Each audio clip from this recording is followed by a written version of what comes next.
বনি ইসরায়েলীদের মধ্যে সম্পদশালী এক ব্যক্তি ছিল। এক বর্ণনায় তার নাম আমিল বিন সুলাইমান বলে উল্লেখ রয়েছে। এ ধনাঢ্য ব্যক্তির এক অপরূপ সুন্দরী রূপসী কন্যা ছিল।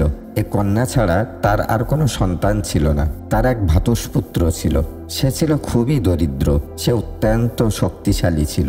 সে চেয়েছিল চাচার অঢেল ধনসম্পদ কুক্ষিগত করতে, আর তাই সে চাচাতো বোনকে বিয়ে করার প্রস্তাব দেয়। কিন্তু চাচা তার সাথে স্বীয় কন্যা বিয়ে দিতে রাজি নয়। সেও প্রতিজ্ঞা করে যে কোনো মূল্যের বিনিময়ে সে চাচাতো বোনকে বিয়ে করবেই। এক বর্ণনায় রয়েছে আলোচ্য ধনাঢ্য ব্যক্তির কোনো সন্তানই ছিল না। ভ্রাতুষ্পুত্রের দৃষ্টি পড়ে নিঃসন্তান চাচার অগাধ সম্পদের প্রতি। যে কোনোভাবেই সে এ সম্পদ কুক্ষিগত করতে চায়, কিন্তু সে কোনো সুযোগ বের করতে পারছিল না। একদিন অভিশপ্ত ইবলিস ভ্রাতুষ্পুত্রকে বলল, তোমার চাচা দীর্ঘদিন বেঁচে থাকবে, সহসা তার মৃত্যুবরণের কোনো সম্ভাবনা নেই, আর তুমি চাচ্ছ তার ধনসম্পদ কুক্ষিগত করতে। এ কাজে যদি তুমি সফলতা লাভ করতে চাও, তবে চাচাকে হত্যা ব্যতীত অন্য কোনো ব্যবস্থা নেই। যদি তুমি স্বীয় আকাঙ্ক্ষা পূরণার্থে তোমার চাচাকে হত্যা করতেই চাও, তবে কিভাবে তাকে হত্যা করবে, আর হত্যা পরবর্তীকালে কিভাবেই বা লোকচক্ষু থেকে নিজেকে নিরপরাধ রাখতে পারবে, সে পন্থাও আমি তোমাকে বলে দিতে পারি। ইবলিস এভাবে তার কল্যাণকামী সেজে ভ্রাতুষ্পুত্রকে পরামর্শ দিতে থাকে। শেষ পর্যন্ত সে ইবলিসের পরামর্শ মোতাবেক কাজ করতে আরম্ভ করে। বনি ইসরায়েলীদের 12টি সম্প্রদায় ছিল। এক গোত্রের কয়েকজন লোক কিছু খাদ্য সামগ্রী দান করার জন্য পার্শ্ববর্তী পল্লীতে আসে। সে চাচাকে বলল, চাচা, বনি ইসরায়েলের অমুক গোত্রের একদল লোক কিছু খাদ্য সামগ্রী নিয়ে আমাদের পাশের গ্রামে এসেছে দান করার জন্য। আপনি যদি কষ্ট করে আমার সাথে যেতেন, তাহলে কিছু খাদ্যদ্রব্য বেশি পাওয়া যেত। ফলে এর দ্বারা আমার দারিদ্র্যজনিত কষ্টেরও কিছুটা উপশম হতো। বিশেষত আমি যুবক, তাই আমি যদি একাকী যাই, তবে হয়তো যুবক বলে আমাকে দিতে সম্মত নাও হতে পারে। আপনি যদি একটু কষ্ট স্বীকার করে আমার সাথে যান, তবে আপনাকে সাথে দেখলে আমাকেও দিতে কার্পণ্য করবে না। ভ্রাতুষ্পুত্রের প্রস্তাবে চাচা রাজি হয়ে যায়। অবশেষে চাচা ভাতিজা মিলে রাতের অন্ধকারে নির্দিষ্ট পল্লীর দিকে চলতে আরম্ভ করে। দু পল্লীর মাঝে দূরত্ব অনেক। নিজ পল্লী পার হয়ে পার্শ্ববর্তী সীমানায় পৌঁছাবার পর রাতের আধারে সে চাচাকে হত্যা করে। তার লাশ ফেলে রেখে বাড়িতে প্রত্যাবর্তন করে। পরদিন ভোরে ভ্রাতুষ্পুত্রই আবার চাচার খোঁজে বের হয়। খোঁজ করার ভান করতে করতে যেখানে গতরাতে চাচাকে হত্যা করে লাশ ফেলে রেখে গিয়েছিল, সেখানে উপস্থিত হয়। লাশের নিকট অনেক লোক ভিড় জমিয়ে আছে। সে গিয়ে মৃতদেহ শনাক্ত করে চাচার জন্য মায়াকান্না জুড়ে দেয়, যেন চাচার মৃত্যুতে সে শোকাহত। সম্পদ আত্মসাদের লোভে চাচাকে খুন করেই সে তার দুষ্কর্মের পরিসমাপ্তি ঘটায়নি, বরং পার্শ্ববর্তী লোকদেরকে তার চাচার খুনের অপরাধে অপরাধী সাব্যস্ত করে রক্তপণ দাবি করে।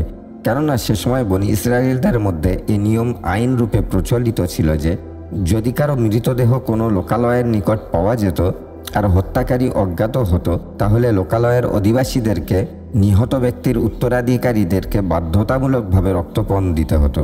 প্রচলিত আইনের সুযোগ নিয়ে প্রকৃত হত্যাকারী ভ্রাতুষ্পুত্রই আবার লোকালয়ের অধিবাসীদের নিকট থেকে রক্তপণ দাবি করে বসে। এ এলাকার বাসিন্দারা এ দাবিতে হতবিহ্বল হয়ে পড়ে, কেননা হত্যা ঘটনার সাথে তারা কোনোভাবেই জড়িত নয়। তারা কেন রক্তপণ আদায় করতে যাবে? তখনকার দিনে কোনো ঘটনা অস্বীকার করতে হলে আল্লাহর নামে শপথ করেই করতে হতো, এবং শপথকারীরা সংশ্লিষ্ট ঘটনা থেকে মুক্ত হয়ে যেত। লোকালয়বাসী আল্লাহর নামে কসম করে বলল, এ হত্যার ঘটনা আমরা ঘটাইনি, এর সাথে আমাদের কোনো সম্পর্ক নেই, এবং এ সম্পর্কে আমরা কিছু অবগতও নই। হত্যাকারী কে তাও আমরা জানি না। সকালে আমাদের পল্লীর প্রধান ফটক খুলে বাইরে এসেই আমরা এ মৃতদেহ দেখতে পাই। আমরা সবসময়ই রাতে আমাদের এলাকার প্রধান ফটক বন্ধ করে ঘুমিয়ে পড়ি, এবং ভোর না হওয়া পর্যন্ত ফটক খোলা হয় না। কাজেই খুনের ঘটনার ব্যাপারে আমাদেরকে অপরাধী সাব্যস্ত করা অবান্তর। কিন্তু অভিযুক্তদের অস্বীকৃতি এবং আল্লাহর নামে কসম করে এ ঘটনার কিছুই জানি না বলা সত্ত্বেও প্রকৃত হত্যাকারী ভ্রাতুষ্পুত্র কিছুতেই দাবি প্রত্যাহার করছে না। অবশেষে উভয় পক্ষের মধ্যে এক রক্তক্ষয়ী সংঘর্ষ বেঁধে যাওয়ার উপক্রম হয়। উভয় দলই সশস্ত্র হয়ে সংঘর্ষে লিপ্ত হওয়ার প্রস্তুতি গ্রহণ করে। তখন তাদের মধ্যে একজন জ্ঞানী লোক বলল, আমাদের মাঝে আল্লাহর মনোনীত রসুল হযরত মূসা আলাইহিস সালাম আছেন, তাই শুধু শুধু সংঘর্ষে লিপ্ত হয়ে আহত নিহত হবার বা রক্তপাত ঘটানোর কোনো প্রয়োজন নেই। তোমরা উভয় দলই হযরত মূসা আলাইহিস সালামের নিকট যাও, তিনি নিশ্চয়ই একটা গ্রহণযোগ্য এবং সন্তোষজনক সমাধান দেবেন। জ্ঞানী ব্যক্তির প্রস্তাবে উভয় পক্ষই সম্মত হয়ে আল্লাহর রসুল হজরত মুসা আলাইহিসসালামের নিকট গমন করে। নিহত ব্যক্তির ভ্রাতুষ্পুত্র প্রতিপক্ষের নিকট চাচার রক্তপণ দাবি করে। তার যুক্তি, আমার চাচার মৃতদেহ তাদের লোকালয়েই পেয়েছি, সুতরাং তারা আইনগতভাবে রক্তপণ আদায় করতে বাধ্য। যাদের নিকট রক্তপণ দাবি করা হলো তারা আগের মতোই আল্লাহর নামে শপথ করে। তারা এ হত্যা ঘটনার সাথে কোনো প্রকারের সংশ্লিষ্টতার কথা অস্বীকার করে এবং প্রকৃত খনি কে তাও অবগত নয় বলে তারা জানায়। তদুপরি তারা বলল, যে জায়গায় আমাদের বসবাস, রাতে আমরা সে জায়গার প্রধান ফটক বন্ধ করে ঘুমিয়ে পড়ি এবং ভোর হওয়ার পূর্বে খুলি না। সুতরাং এ ঘটনার সাথে আমাদের সম্পৃক্ততা কোনোভাবেই সম্ভব হতে পারে না, তাই এ হত্যার রক্তপণ আমাদের ঘাড়ে চাপাতে পারে না। এ ব্যাপারে একটা সমাধান লাভের জন্য আপনি আল্লাহর দরবারে দোয়া করুন। মুসা আলাইহিসসালামের দোয়ার পর আল্লাহ পাক উদ্ভূত সমস্যার সমাধান জানিয়ে হজরত জিবরাইল আলাইহিসসালামকে পাঠান। জিবরাইল আলাইহিসসালাম এসে হজরত মুসা আলাইহিসসালামের নিকট জানালেন, এ ঘটনার মীমাংসার উদ্দেশ্যে তারা একটি গাভী জবাই করে সেটির একাংশ নিহত ব্যক্তির দেহে স্পর্শ করালে নিহত ব্যক্তিই বলে দেবে কে হত্যাকারী। কিন্তু বনি ইসরায়েলিদের স্বভাবগত বক্রতা এখানেও প্রতিবন্ধকতা সৃষ্টি করল। তারা বেঁকে বসেছে। তারা বলল, আপনি কি আমাদের সাথে কৌতুক করছেন নাকি? আমরা চাচ্ছি উদ্ভূত সমস্যার সমাধান, আর আপনি বলছেন কি এসব কি অযৌক্তিক আর অসম্ভব কথাবার্তা নয়? তাদের কথার জবাবে মুসা আলাইহিসসালাম বলেন, কৌতুক তো মূর্খদের কাজ। মূর্খদের কর্মে জড়ানো হতে আমি আল্লাহর আশ্রয় প্রার্থনা করি। হটকারিতা, সন্দেহ প্রবণতা যে সম্প্রদায়ের বৈশিষ্ট্য, তারা যে কোনো কথা সহজে মানবে কেন, তা স্বয়ং আল্লাহ এবং তার রসুলই বলুক না কেন। এবার তারা বলল, যে গাভীটি জবাই করতে হবে সে গাভীর রং কেমন হবে, চাষ করা হয়েছে কিনা ইত্যাদি নানা প্রশ্ন উত্থাপন করল। এসব অবান্তর প্রশ্ন হজরত মুসা আলাইহিসসালাম বিরক্তিবোধ করতে লাগলেন।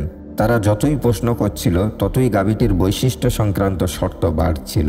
শেষ পর্যন্ত 10 গুণ বেশি স্বর্ণের ওজনে, কারো মতে চামড়া ভর্তি পরিমাণ স্বর্ণের ওজনে গাভীটি খরিদ করতে হয়েছে। অথচ তাদেরকে প্রথমে বলা হয়েছিল তখন তারা যে কোনো প্রকারের একটি গাভীও যদি জবাই করত তবুও তাদের উদ্দেশ্য সাধন হতো। এ প্রসঙ্গে পবিত্র কোরআনে আল্লাহ তাআলা ইরশাদ করেন, তারা বলল, আপনি আপনার রবের নিকট দোয়া করুন আমাদের জন্য, তিনি যেন বলে দেন সেটি কি কি গুণসম্পন্ন হতে হবে।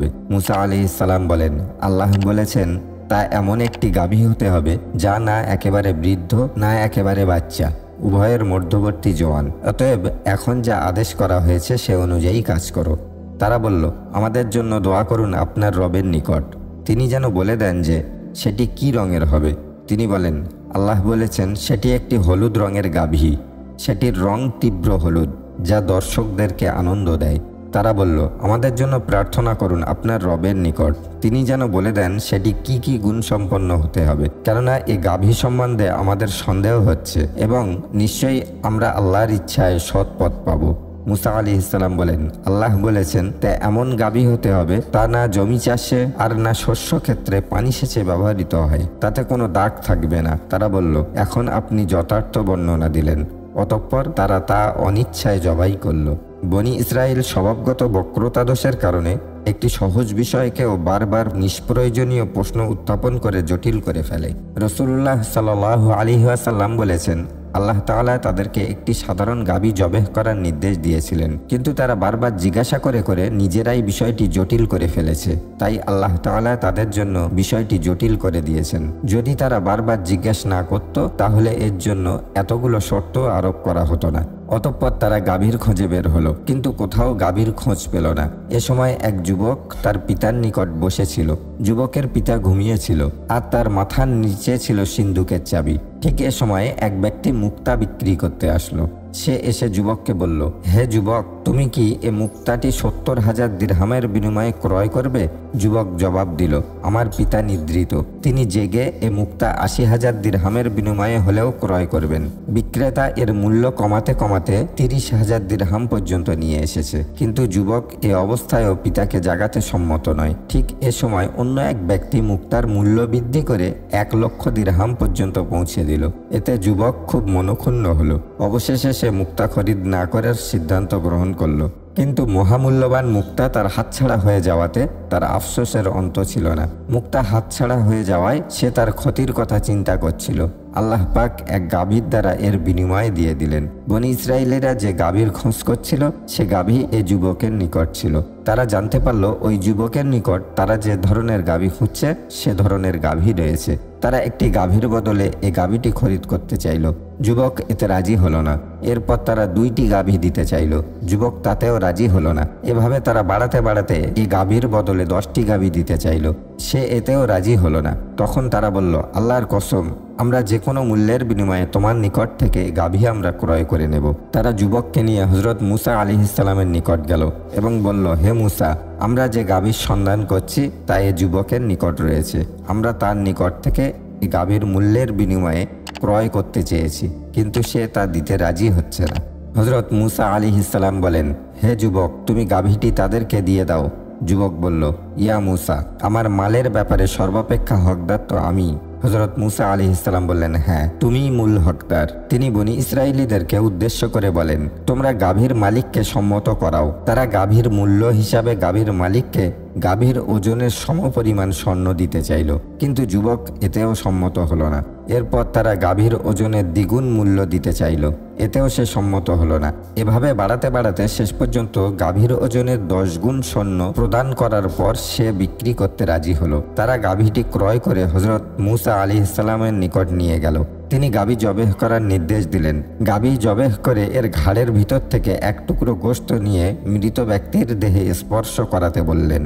তারা গোশতের টুকরা নিয়ে মৃতদেহে স্পর্শ করানোর সাথে সাথে মৃত ব্যক্তি জীবিত হয়ে উঠল। তখন তারা তার নিকট জিজ্ঞাসা করল, তোমাকে কে হত্যা করেছে? সদ্য জীবনপ্রাপ্ত ব্যক্তি বলল যে তার ভাতিজা তাকে হত্যা করেছে। ঘটনার প্রকৃত তথ্য প্রকাশ পড়ার পর তার ভাতিজা নিজের অপরাধ স্বীকার করল। বনি ইসরায়েলেরা ভাতিজাকে হত্যা করে প্রতিশোধ গ্রহণ করল।